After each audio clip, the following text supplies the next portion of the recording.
तरकीब ईजाद की प्रतियोगिता खत्म करने की। करोड़ों शूद्रों से प्रतियोगिता खत्म हो गई। अब उनके बेटे ब्राह्मणों के बेटों से संघर्ष न कर सकेंगे ऋषि होने का। अब उनके बेटे वैश्यों के बेटों से धनपति होने का संघर्ष न कर सकेंगे। अब उनके बेटे बहादुरों की तरह लड़ न सकेंगे, क्षत्रियों से संघर्ष न कर सकेंगे। एक बड़े वर्ग को, नीचे के विराट वर्ग को हमने बिल्कुल जमा दिया और द्वार बंद कर दिए। अब तुम कहीं आ ना जा सकोगे। ऊपर के वर्गों को लाभ हुआ। फिर क्रमशः हम जमाते चले गए। शूद्र के बाद वैश्य को हमने जमा दिया और उससे कह दिया धन तेरी दुनिया है, इससे आगे तू नहीं बढ़ सकता। यश और ज्ञान तेरी दुनिया नहीं। क्षत्रिय को कह दिया कि यश तेरी दुनिया है लेकिन ज्ञान तेरी दुनिया नहीं। और सबके ऊपर वो जो ज्ञानवान है, वो जो पंडित है, वो जो ब्राह्मण है, वो बैठ गया। ये वर्ग जमा दिए, इससे प्रतियोगिता खत्म हो गई और समाज जड़ हो गया। हिंदुस्तान को वर्ण से जितनी मृत्यु मिली, जितनी जड़ता मिली, उतनी किसी और चीज से नहीं मिली। इसका फिर परिणाम अनंत रूपों से घातक हुआ। हिंदुस्तान पर हमला हुआ। हिंदुस्तान पर हमला हुआ तो शूद्र ने कहा हमें क्या मतलब है, शूद्र को क्या मतलब है। भंगी भंगी रहेगा, चाहे मुसलमान दिल्ली में बैठे कि हिंदू बैठे कि अंग्रेज बैठे, भंगी में क्या फर्क पड़ने वाला है। भंगी भंगी रहेगा। भंगी ने कहा हमारा भाग्य तो तय है, तो कोई भी राजा हो हमें क्या हानि है, हम तो अपने चलते चले जाएंगे, जो हम करते हैं करते चले जाएंगे। हिंदुस्तान की विराट जनता वर्णों के कारण हिंदुस्तान के जीवन में अरुचि से भर गई, विरागपूर्ण हो गई। हिंदुस्तान कभी गुलाम ना होता अगर हिंदुस्तान में शूद्र न होते। हिंदुस्तान कभी गुलाम ना होता अगर हिंदुस्तान में वर्ण न होते। हिंदुस्तान की वर्ण व्यवस्था ने हिंदुस्तान में ऐसे तबके बांट दिए कि एक आदमी को कोई जरूरत न रही चिंतित होने की। सिर्फ थोड़े से लोगों को चिंतित थी, क्षत्रियों को, कि हम अपने राज्य को बचाएं। बाकी पूरे देश को कोई प्रयोजन न था। गरीब को क्या प्रयोजन है अमीरों के झगड़े से? कोई प्रयोजन नहीं है। वही तो अभी भी हो गया, फिर से वही हो गया। अंग्रेज हिंदुस्तान से गए, गरीबों ने सोचा था हमें कुछ मिल जाएगा, फिर उनको पता चला कुछ नहीं मिलता। अंग्रेज पूंजीपति बदल जाता है, हिंदू पूंजीपति उसकी जगह बैठ जाता है। गरीब अपनी जगह है, वो वहीं के वहीं है, उससे कोई फर्क नहीं पड़ता है। अमीरों के झगड़े हैं, ऊपर के झगड़े हैं, नीचे के आदमी को क्या मतलब है। ये हिंदुस्तान के हजारों वर्ष के शूद्रों की वर्ण व्यवस्था की टूट ने ऐसी स्थिति जमा दी कि हिंदुस्तान में कोई सामाजिक धारणा, कोई राष्ट्र, कोई नेशन, कोई भी पैदा नहीं हो सका।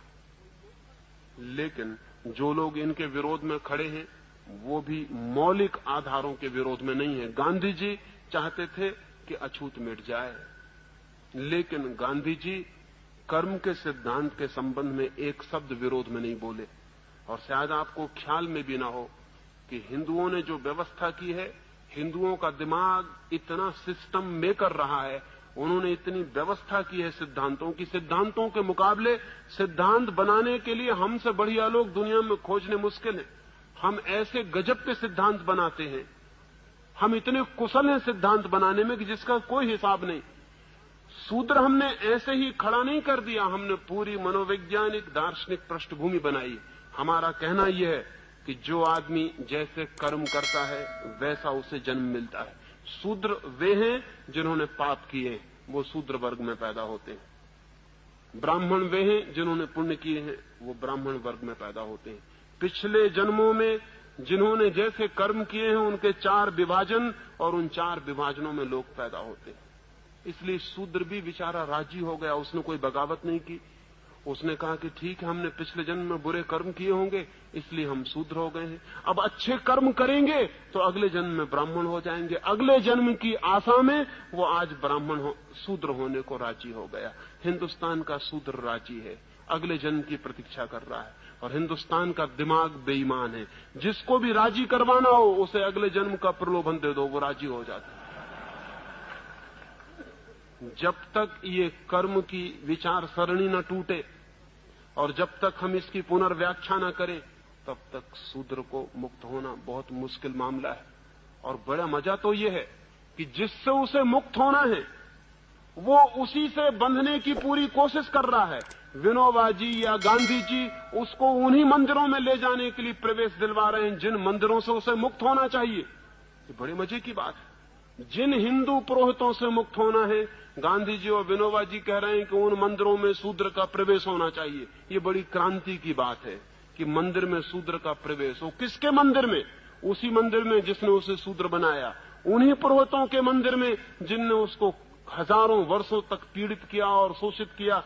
मैं तो कहूंगा एक शूद्र को किसी मंदिर में नहीं जाना चाहिए। अगर सारे ब्राह्मण पैर पड़े तो भी नहीं जाना चाहिए, क्योंकि उस मंदिर में क्यों जाना जिस मंदिर ने तुम्हें तोड़ा और नष्ट किया और बर्बाद किया और शोषण किया। लेकिन गांधी जी और उनके सब साथी कहते हैं कि मंदिर का द्वार खोलो, हम शूद्र को मंदिर में ले जाएंगे। बड़ी क्रांति हो रही शूद्र को मंदिर में ले जाने की। ये ब्राह्मण का ढीला पंजा जो हो रहा है उसको फिर कसे जाने की तरकीब है। फिर ब्राह्मण के हाथ में पहुंच जाएगा ये शूद्र उसके मंदिर में जाते ही। आज वर्ण टूटने के करीब आ गए हैं, व्यवस्था टूटने के करीब आ गई। उसको फिर से नई शक्ल देके फिर उसको उसी व्यवस्था के भीतर रखने की कोशिश चल रही है। डर है कि कहीं शूद्र हिंदुओं के बाहर न चला जाए। लेकिन शूद्र को हिंदू के भीतर रहने की जरूरत क्या है? सच तो यह है किसी को भी हिंदू होने की जरूरत क्या है, किसी को मुसलमान होने की जरूरत क्या है? आदमी होना पर्याप्त है।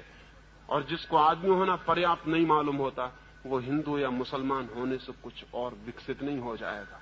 आदमी होना काफी है। हिंदुस्तान में एक क्रांति की जरूरत है कि शूद्र तो कह ही दें कि अब हम हिंदू नहीं हैं, लेकिन बहुत से वे लोग जो शूद्र नहीं हैं और बुद्धिमान हैं वे भी कह दें कि हम हिंदू नहीं हैं। और बहुत से वे लोग जो बुद्धिमान हैं कह दें कि हम मुसलमान नहीं हैं।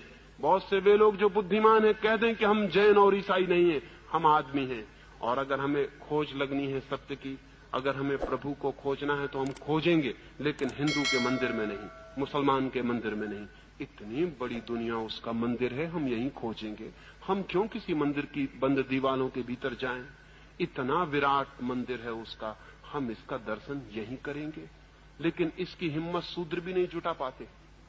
वो भी कहते हैं हम हरिजनों को अधिकार दो, हम हरिजनों को जगह दो, मंदिर का द्वार खोलो, हम भीतर प्रवेश करेंगे। तुम किससे अधिकार मांगते हो? और ध्यान रहे, अधिकार मांगने वाले कभी भी स्वतंत्र नहीं हो सकते। अधिकार मांगने वाले कैसे स्वतंत्र हो सकते हैं? जिनसे अधिकार मिलेंगे वे उनके परतंत्र बने ही रहेंगे।